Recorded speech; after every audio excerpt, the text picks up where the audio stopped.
मैं दर्द आप इसलिए कह रहा हूं क्योंकि अकेला कोई इस आंदोलन को आगे नहीं बढ़ा सकता। आज जरूरत है हमें अपने पैरों पे खड़े होने की और ये सोचने की कि अगर बाबा साहब अम्बेडकर अपने मात्र बच्चों के बारे में सोचते, अपनी पत्नी और अपने परिवार के बारे में सोचते, तो क्या हमारी जिंदगी में कभी सवेरा हो पाता? अगर बाबा साहब अम्बेडकर अपने अथक प्रयास से हमें वोट का अधिकार नहीं दिला पाते, तो क्या कोई हमारी बस्तियों में पैर रखने के लिए आता? आज जो तमाम तरह के हिंदुत्व और भाईचारे की जो लोग बात करते हैं, अगर ये वोट की ताकत आपसे छीन ली जाए, तो मैं जिम्मेदारी से कहता हूं कि आज भी आपकी हालत और आपकी स्थिति उनकी नजरों में बिल्कुल वैसी है जितनी आजादी से पहले थी।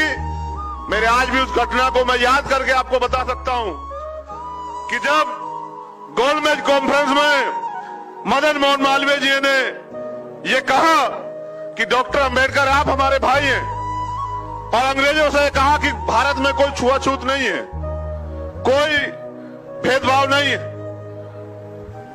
डॉक्टर अंबेडकर बस थोड़े नाराज हैं, इस वजह से इस तरह की बातें कर रहे हैं। हम तो वहां परिवार की तरह रहते हैं, हम तो एकजुट हैं।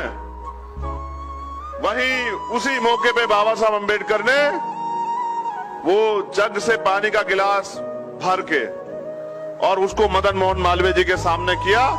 उन्होंने कहा अगर मालवीय जी कोई अछूतपन नहीं है, कोई भेदभाव नहीं, तो ये पानी आप पी के दिखाइए। और मालवीय जी ने इतनी हिम्मत नहीं जुटा पाए कि अछूत के हाथ से पानी पी लें। परिणाम अंग्रेजों को भी ये पता लगा कि डॉक्टर अंबेडकर सही कह रहे हैं। आज सच्चाई ये है कि जो संविधान में आपको अधिकार है, उसकी वजह से थोड़ा सा जो आप आरक्षण और कुछ रिसोर्स जो हमें मिले हैं, उनकी वजह से आज हम लोग थोड़े से आगे बढ़ गए हैं। वरना सच तो ये है कि जब देश आजाद हुआ तो अमीर लोग अमीर ही रहे और गरीब लोग गरीब ही रहे। और आजादी से पहले जो इस देश में व्यवस्था थी, जो ब्राह्मणिकल सोशल ऑर्डर के आधार पर सामाजिक गैर बराबरी और आर्थिक गैर बराबरी थी, उसके शिकार आज भी हम हैं। और मेरे याद है बाबा साहब अम्बेडकर ने कहा था संविधान को सौंपते हुए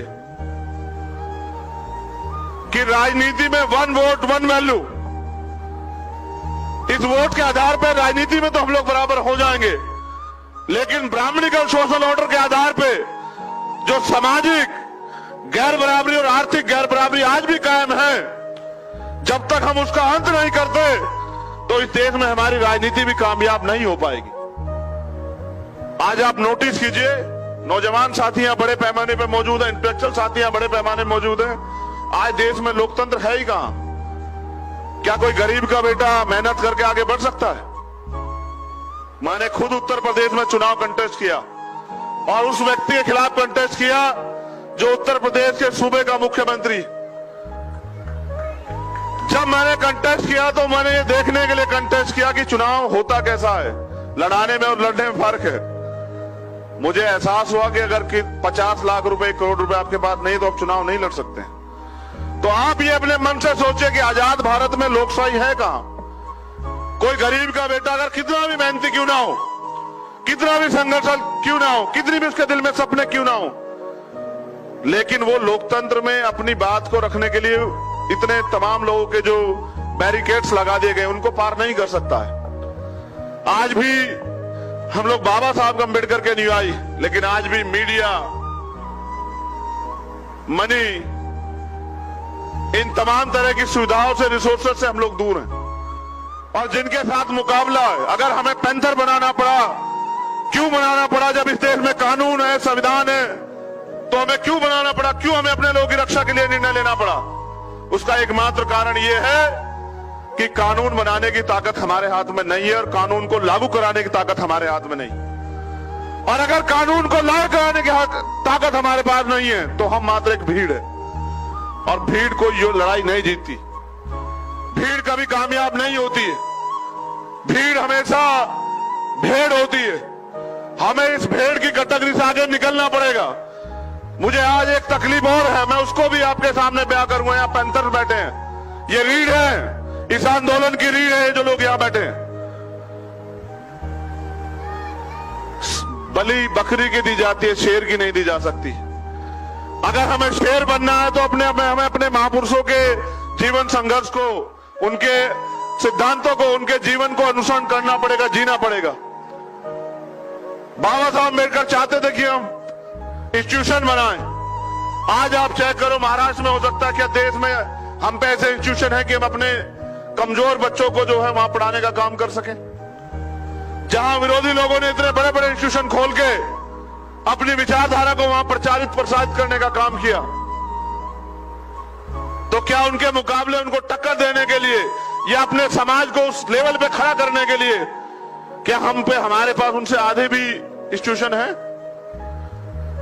जैसा मैंने कहा कि आज अगर हम पढ़ते भी तो हैं तो मात्र नौकरी के लिए, और ये कड़वा सत्य है। मैं अपवाद को पे नहीं जाना चाहता, लेकिन सच ये है, अगर भारत में आज हम पढ़ते भी हैं तो मात्र इसलिए कि नौकरी मिल जाए।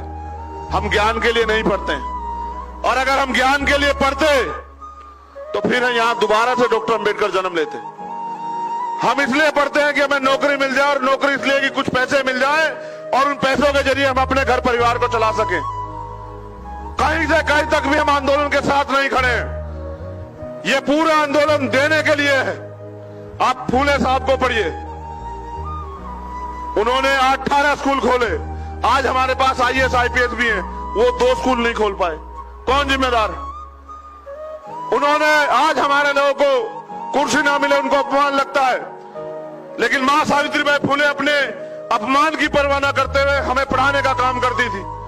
ऐसे चलते हैं आंदोलन। पैंथर अगर आगे बढ़ा तो पैंथर के लोगों ने अपना खून और अपना पसीना, अपना तन मन धन उसमें झोंका। और अगर भीम आर्मी ने अपनी पहचान बनाई, मुझे गर्व है भीम आर्मी का कार्यकर्ता होने पे कि पूरी दुनिया में जाने जाने वाली टाइम्स मैगजीन में अगर भीम आर्मी का एक कार्यकर्ता जगह बनाता है तो ये भीम आर्मी की ईमानदारी, उसके संघर्ष की पहचान है।